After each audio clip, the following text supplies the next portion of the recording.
As promised, I told you I was going to join the rest of the pack and give you my opinion on the DJI Osmo Pocket 3 after a few days of use. I want to try and steer away from all of the other videos in terms of like getting real nitty gritty with the image quality. I got this thing for run and gun, vlogging and shooting whilst traveling, so I'm going to be looking at it from that perspective. Is it more practical than just getting out your iPhone? Is it more practical than bringing a GoPro along with you and go out into the city, do some exploring? But first we're going to get some food, so let's go. Probably learn from my mistakes. Pack a jacket just in case.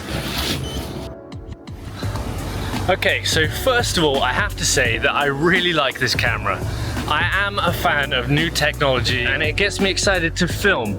And I think that that is probably one of the most important things. It has almost nothing to do with how good the camera is, other than the fact that it has unique features that get you excited creatively. And I don't think that anybody is expecting image quality that you would get out of a camera like the R5 or A7S or something like that. If you are, you're gonna be disappointed because it's definitely not that. The way I see this camera and why I wanted it was literally for practical purposes like this. A quick, small, run and gun camera that is multi-featured, that is reliable. And that is where I've been trying to put this camera to the test. And I forgot to add practical. That's probably the most important point. Oh man, look down there. That is flipping gross. This area is called Bukit Bintang. It's like the main party strip here. It just smells of alcohol. I've actually not had one drink since being here in Malaysia. Basically European prices for alcohol here, which is good because I don't need to drink. My favorite restaurant. Thank you. So what are the elements that go into being practical? If it's easier to get your phone out and you have good enough quality, why would you go for any other camera? Sorry about that. I was so hungry I couldn't even really think. Let's change the audio on this. We should have audio. It's receiving. All right, cool.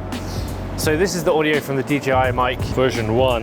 What are the elements that go into making something practical? Well, for me in traveling, it has to be quick, has to be easy to use so I can get the shot in the moment, and it also has to be inconspicuous.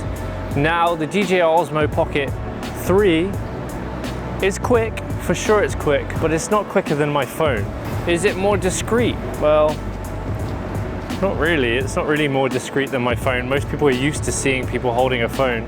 Practicality in this sense is it has decent battery life and it's kind of self-contained, so that is a practical element. I'd rather not run my phone battery down. It has 3 or 4 lenses in one, then that's super practical. Does it have that? No. My phone does. So what practical elements other than the fact that it's quick and it's self-contained are there that make it practical? Well, I guess if you have the microphone that connects to the camera, that's pretty practical as well. The fact that you can monitor your footage through the Mimo app, that's quite practical as well. If you're filming on an iPhone, you can review it immediately anyway and post from the same thing. So really the only thing that makes this unique is the fact that it has this auto tracking with the gimbal. You can't even really argue that it's more stable than a phone, because now with a lot of the iPhone features, you can pretty much sprint and the image stays stable. But the fact that this will turn around and track me as I talk is super handy, and also detect faces. So for me, that is a practical element of this camera that is better than my iPhone. If I'm trying to film an interaction, I'd have to hold my phone out, put it on a wide angle, and hope that I get the shot. The other thing as well is if I'm filming myself with the Osmo Pocket 3, one of the practical elements of that is the fact that you can just hold it in the same way that you would always hold the camera. Triple click and the camera faces you. You can see yourself on the screen and it records in full quality. If I want to do the same with my phone, I'm looking at the front-facing camera and it's not as high a quality. Is the image quality that important to you? And for me, I think it is. Storage is also handy to have separate. If anybody's ever had a full phone and a full iCloud, trying to get rid of shit is really a pain in the ass. So having everything all self-contained as a separate filming device does have its practical elements as well. I think one of the practical things that a lot of people thought would be beneficial to them is the fact that the creator package comes with a microphone attached to it. But if you already own a set of DJI mics, the original set, they don't pair directly without the receiver. You can plug the receiver to the back of the device, but it's another thing that you need to bring along with you. I mean, you're gonna have to do the same with the iPhone anyway. But honestly, if I compare the onboard mics to the Osmo versus the onboard mics to the iPhone, I think the iPhone wins for sure. When you do the face tracking, it centers your face in the center of the screen. I actually don't want it framed that way. You can use the joystick to change it, and you can also put it in different sections. Sometimes it works simply, sometimes it doesn't. Maybe I have to learn a little bit more about it. Another thing that this DJI Osmo Pocket 3 has in its favor is the form factor. It is without a doubt much easier to hold than pretty much any other camera out there on the market. It's just way more ergonomic. With the phone, you feel like you're gonna drop it all the time. And that brings me to another point. Once you have the receiver for the DJI Mic 1 attached to the back of this camera, it pretty much becomes unholdable. On here, I have this little tripod, but where are you gonna put your hand? Maybe up at the top here? It still becomes hard to hold.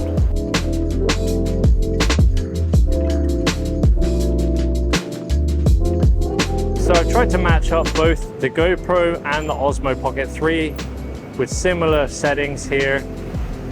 I have the GoPro on 4K 30 in a flat profile, high bit rate. The Osmo Pocket 3 is in D-Log 10-bit. So you're gonna see how these do. And now we have a boost on for the stabilization for the GoPro. It's a bit shadowy here, definitely darker environment. It's around 5 o'clock. Another key element that's important when it comes to ease of use and practicality with a travel camera is how quickly you can go from basically nothing to recording. Now, with the Osmo, a few things need to happen. You need to turn it on. The gimbal needs to engage and get into the right place, and it also needs to be in the right orientation. You can change the orientation in which it starts, but it still needs to engage and set up. To give it credit, you don't even need to press a button. You just flick the screen and then everything gets into place. Just for comparison, the GoPro, whenever I want to get a shot, I pull it out of my pocket, press the button, and it goes 1, 2, 3. Okay, it's recording now. With a phone, you literally just have to swipe and press record and it's done. It's pretty close to instant. It's not just about pressing the record button or turning it on, you also have to get it out. Going from nothing and having your phone in your pocket, in about 5 seconds, I can be recording. With the GoPro, 7 seconds till the GoPro was recording. Pretty quick. Now, we'll try the Osmo Pocket 3. I've seen my shot. I go 1, 2, 3, 4, 5, 6, 7, around 7 seconds. So when it comes to starting up from being completely turned off, it's pretty much a toss-up between the GoPro and the Osmo Pocket 3.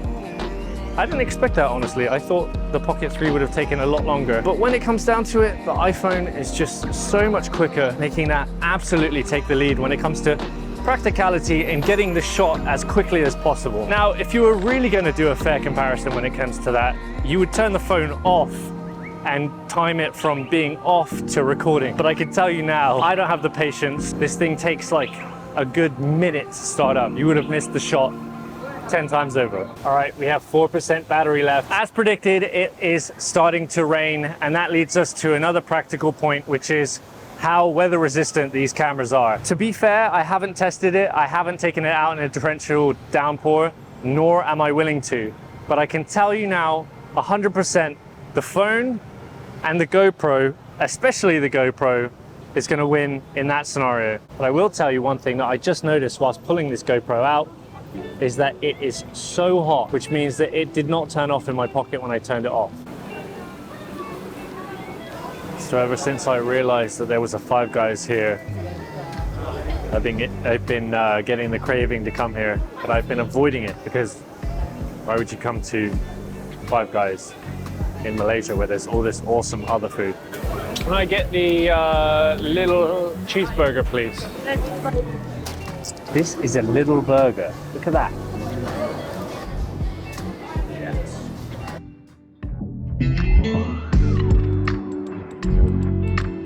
Time to venture out. Hopefully it's not raining still.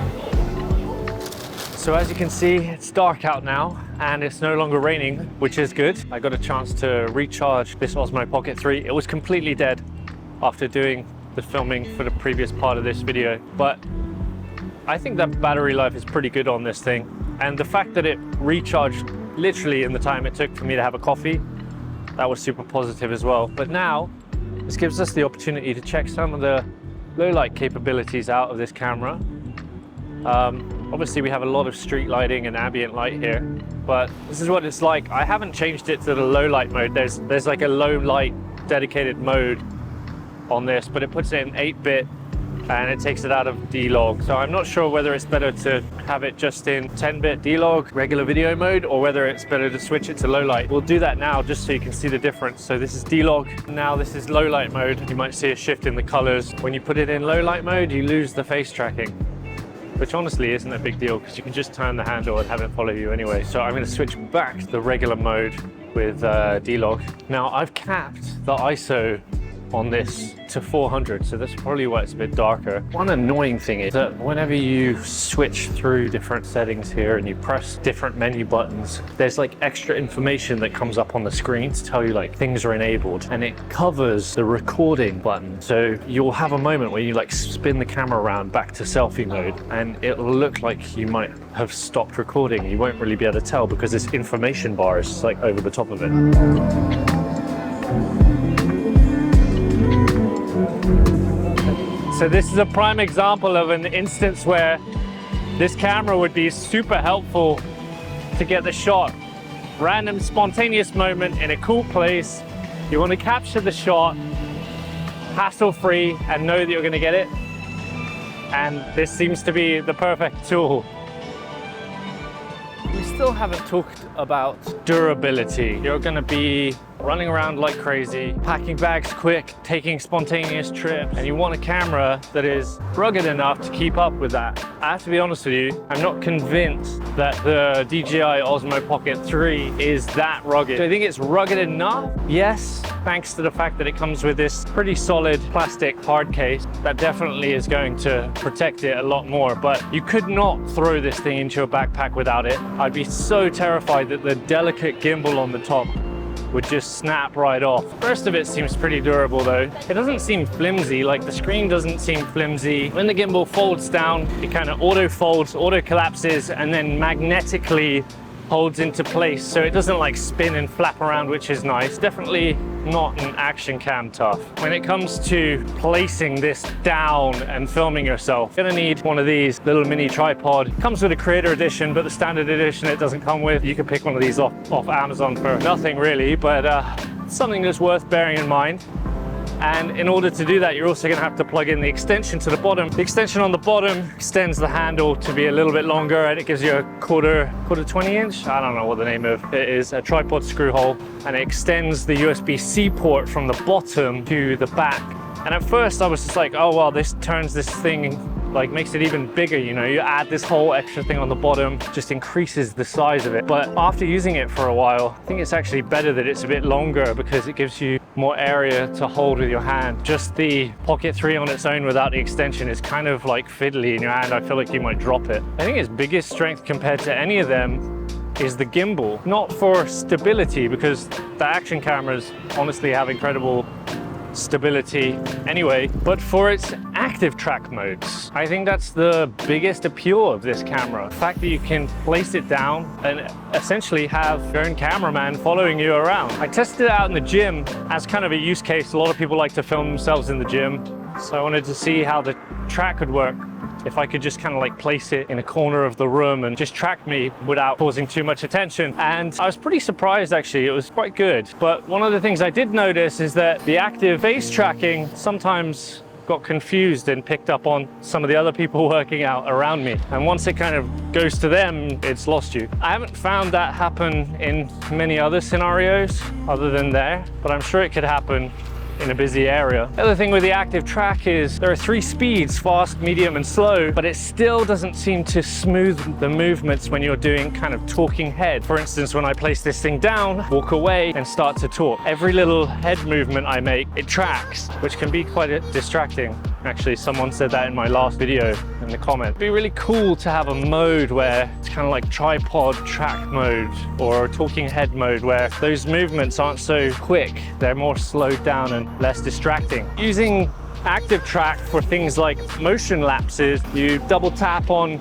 something that you want to track and hold your camera in that general direction and it will track it. Allows you to get a quick, easy kind of motion hyperlapse type shot. And probably one of my favorite features of this camera, and I'm not alone in this, is the fact that the screen flips, and that also reorients the way that your video is filming. So from vertical to horizontal and horizontal backwards. It's super handy and convenient, especially when trying to film some quick social media content for like Instagram Reels and YouTube Shorts. And with that, I've made it back. Whew, what a day. Made it pretty much all around the city and went through some really important features with this camera. I think the best thing was the fact that you got to see it in use, and that's how I wanted you to be able to see this video in real life scenarios. So many people talk about everything, talk about frame rates, talk about all these different things, and of course the image is going to change quite a bit after I put it through Final Cut Pro and then export it, and then it goes up into YouTube. But you kind of get a good sense of what the actual footage is like and what it would be like if you were going to use the camera yourself in a similar situation.